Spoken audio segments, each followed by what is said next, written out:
Tonight, we're going to introduce you to one of the most innovative thinkers of our time. He's a man who has had an enormous impact on our everyday lives. David Kelley is the founder of the Silicon Valley global design firm IDEO.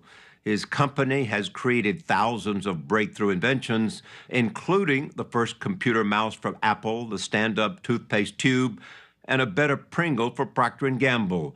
IDEO may be the most influential product design company in the world. Kelley was a longtime friend and colleague of Steve Jobs, and he is a pioneer in something known as design thinking, an innovative approach that incorporates human behavior into design. The big thing about design thinking is it allows people to build on the ideas of others. Instead of just having this one thread, you think about it, I come up with an idea and then somebody from somewhere else says, oh, that makes me think we should do this. And then we could do that. And then you get to a place that you just can't get to in one mind. If you follow David Kelley around IDEO, you can see how he has infused that thinking into the legendary Palo Alto firm he founded more than 20 years ago. Breakthrough ideas happen every day here. The key to unlocking creativity at IDEO may be their unorthodox approach to problem solving. They throw a bunch of people with different backgrounds together in a room. So you're in the business end? Yep. My background's in software engineering. Journalism. Aerospace engineer. Doctors, opera singers, and anthropologists, for example, and get them to brainstorm. You got to have a certain culture. You got to have collaboration. You got to have diversity. You got to have an anthropologist and a business person and an engineer and a computer scientist. All of those kinds of. You got it. That's the hard part. Is the cultural thing of having a diverse group of people and having them be good at building on each other's ideas. They encourage wild ideas and visualize solutions by making actual prototypes. But the main tenet is empathy for the consumer, figuring out what humans really want by watching them. If you want to improve a piece of software, all you have to do is watch people using it and see when they grimace and then correlate that to where they are in the software, and you can fix that, right? And so the thing is to really build empathy, try to understand people through observing them. In other words, their experience will communicate what you need to focus on. Yep, exactly. It is a concept that had its genesis in 1978 when Kelley and some Stanford pals took the notion of mixing human behavior and design and started the company that would eventually become IDEO. One of their first clients was the owner of a fast-growing personal computer manufacturer by the name of Steve Jobs. He made IDEO because he was such a good client. We did our best work for him. We became friends, and he'd call me at 3 o'clock in the morning. At 3 a.m.? Yeah, we were both bachelors, so he knew he could call me, right? So he'd call me at 3 o'clock, and he'd just, like, with no preamble, hey, it's Steve. First, I knew if it was 3 o'clock in the morning, it was him. And there's no preamble, and he'd just start. He said, you know those screws that we're using to hold the two thing on the inside? I mean, he was deep into every aspect of things.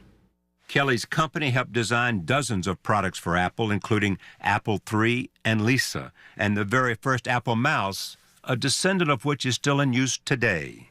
He said to us, you know, for $17, he gave us that number, $17, I want you to make a mouse that we're going to use in all of our computers. So what happened here was we're trying to figure out how to make, so you move your hand and how you make the thing move on screen. So at first we thought, we got to make it really accurate. You know, like when we move the mouse an inch, it's got to move exactly an inch on the screen. And then after we prototyped it, we realized it doesn't matter at all. Your brain's in the loop. The whole thing was make it intuitive for the human. In fact, but even after they solved that monumental problem, Jobs still wasn't satisfied. And so he didn't like the way the ball sounded on the table. So we had to rubber coat the ball. Well, rubber coating the ball was a huge technical problem because you can't have any seams. You got to get it just right. Yeah. And so, you know, it'd just be one thing like that. Suppose Steve had said to you, I'd like to have a ball that's not steel but rubber coated, and you said, no, you can't do that, Steve. What would he say? The expletives that I would have would probably are not good on camera, but it was basically, I thought you were good. You know, like I thought I hired you because you were smart. You know, like you're letting me down. Since then, design thinking has led to thousands of breakthroughs, from redesigning Xylus kitchen tools so they're easier to use, to coming up with a heart defibrillator that talks to you during an emergency. So it talks to you, and it shows you visually what to do. And they came up with TiVo's thumbs up, thumbs down button. It makes your TV smarter, right? Because you give it the thumbs up or thumbs down, and your TV learns what you like and what you don't like. It's why Steelcase, a company that has been building furniture for 100 years, turned to audio to reinvent the classroom chair. This is one of my favorite things. I want you to sit in this chair. Oh, I love this. So Really this is for kids, Yeah. right? So Well, I'm a kid, so That's there you right, go. You're perfect. So when we looked at that old wooden thing with the dog egg leg kind of stuff, right. and if you just watch kids and see what they need, what do they need? Well, the main thing they need is a place to put their backpack. Yeah. Right. So Right, you got right. a place to put your backpack, and then they need it to. right there. They're fidgety. They want to move around, so you put it on wheels, right? And in getting in and out of it, you know, you need to just. So It's not rocket science, it's what? it's empathetic. Empathetic. Empathetic to people. Like really, like try to really understand what they really value. Now they're working with clients all over the globe. They're using the same intuitive human point of view to improve access to safe drinking water in India and Africa, redesigning school systems in Peru, and helping North Face expand their brand into China.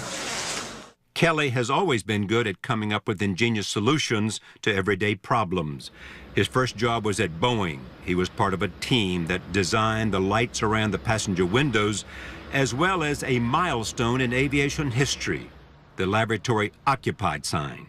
But he says the seeds of who he is today can be traced to his childhood in Barberton, Ohio, the passenger tire capital of the world, where he learned the value of building with his hands. In my family, if the washer broke, you didn't go order the part. You went down, tore the washer apart, and tried to make a new part to fix it, because that was part of the game that, you know, we're capable of fixing things. And that was something that was part of you, too. You were a tinkerer who wanted to take it apart and put it back One of the together. best stories my mother tells, I took the family piano apart, but it wasn't that interesting to put it back together. So the piano sat there with this big harp kind of thing hanging out of it for most of my childhood. He was in his 20s, working unhappily as an engineer, when he heard about Stanford University's product design program. What he learned there would transform his life as a design thinker. And so what happened when you came to Stanford? So I get to Stanford, and it was heaven. Stanford was the synthesis of kind of art and engineering, and it was wonderful. It was shortly after that that Steve Jobs came into the picture. For over 30 years, they worked together and were close friends. What's the biggest misconception about him? I think the misconception is around that he was kind of like, you know, like malicious. He was like trying to be mean to people. He wasn't. He was just trying to get things done, right? And it was, you just had to learn how to react to that. He did some lovely things for me in my life. Jobs introduced Kelly to his wife, Casey Branscombe. And Steve Jobs was also there for Kelly when the unthinkable happened. In 2007, Kelly was diagnosed with throat cancer and given a 40% chance of survival. Jobs, already suffering from his own deadly cancer, gave him some advice. He came over and said, look, you know, don't consider any alternative. Go straight to Western medicine. Don't try any herbs or anything. Why do you think Steve said, don't look for alternative medicine, go straight to the hard stuff? I think he had made, in his mind, he had made a mistake that he had tried to cure his pancreatic cancer in other ways other than, I mean, he just said, don't mess around. You know, when we both had cancer at the same time was when I got really close to him. And I was at home, you know, like sitting around in my skivvies, you know, waiting for my next dose of something. And I think it was the day after the iPhone was announced. And he had one for me, right? An iPhone. You know, your own iPhone delivered by Steve Jobs right after it comes out. It was a lovely feeling. So he decides to hook it up for me. So he gets on the phone to AT&T, and he's going to hook up my phone.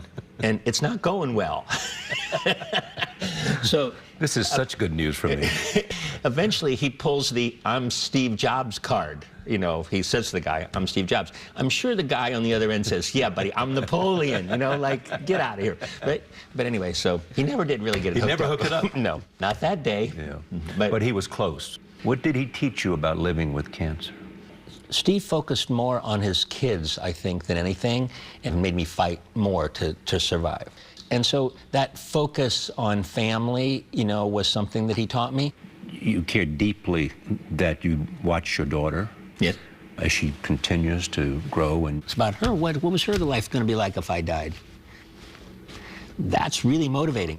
It was around that time that Kelly decided to commit himself to something even bigger.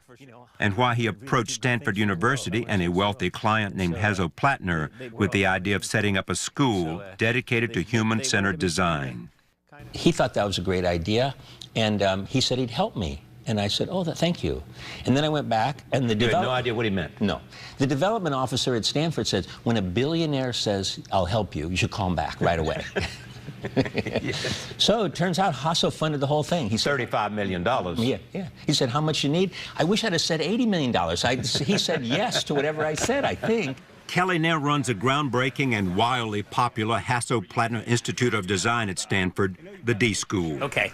It is recognized as the first program of its kind dedicated to teaching design thinking as a tool for innovation, not just to designers, but to students from all different disciplines.